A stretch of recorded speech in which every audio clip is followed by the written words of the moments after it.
Cordial saludo, mi nombre es Ana Karina Olivero y hoy hablaremos de la evolución de la guitarra.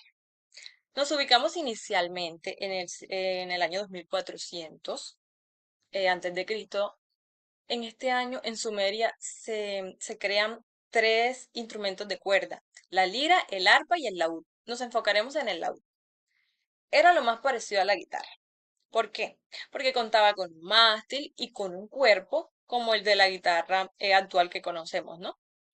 En el año 1000 antes de Cristo, en la antigua Grecia, se crea la guitarra. Si lo notamos ya, esta tiene como un nombre muy similar a la guitarra. Cabe destacar que esta tiene una forma de herradura de madera, como lo podemos ver. Entre los años 27 antes de Cristo y 476 después de Cristo, el Imperio Romano se adueña de la guitarra y cambian el nombre a cítara. Como vemos, actualizaron su diseño original y lo que más resalta es que cambiaron su tamaño. La hicieron más grande, según la teoría, para agregarla a orquestas de la época.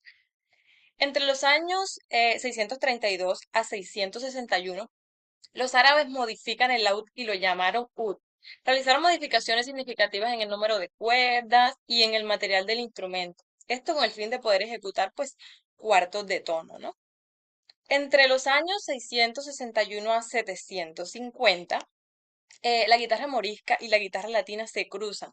Entonces, los trovadores eran los protagonistas, pues tocaban los primeros ejemplares de la guitarra morisca. Cabe destacar que esta guitarra era muy parecida al laúd, pues compartían un diseño redondeado en su cuerpo.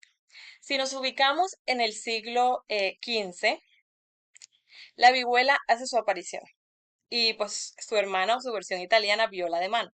El aspecto de sus cuerpos era lo que las diferenciaba, las hacía diferentes. Un detalle importante es que este instrumento contaba con 6 cuerdas dobles y clavijas de madera. Un personaje importante que debemos mencionar es a Juan Carlos Amat, quien en el año 1596 publicó un libro llamado Guitarra Española de 5 órdenes. Gracias a este libro se produjo un desarrollo de la técnica en este instrumento. ¿Por qué? Porque estandarizó la afinación. En el siglo XVI, la guitarra española es protagonista. Esta contaba con 5 cuerdas dobles y este era su distintivo, ¿no?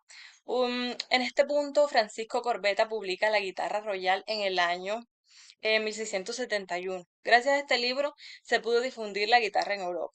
Asimismo, Gaspar Sanz publica un tratado llamado Instrucción de música sobre la guitarra española. Esto influyó en el repertorio y en la técnica de la guitarra barroca sin lugar a dudas. En Europa, en el siglo XVIII, Jacob Otto agrega una sexta cuerda a la guitarra. Y entre Antonio Stradivari y Joachim Tielke moldean la guitarra para darle un diseño a la guitarra actual como la conocemos hoy en día. En el siglo XIX ocurrió la revolución de la guitarra clásica. ¿Por qué? Fernando Sor publicó el método de Pour la guitarra en el año 1815. Este método se une a las técnicas actuales de la guitarra clásica y pues digamos que genera un gran aporte. Dionisio Aguado publica Escuela de Guitarra en el año 1825 y agrega el uso de un soporte para la guitarra. Antonio Torres Jurado fabrica guitarras en el año 1856, estableciendo la estructura y medidas de la guitarra clásica actual. Y, claro, Francisco Tárrega, fundador de la guitarra clásica en el año 1892.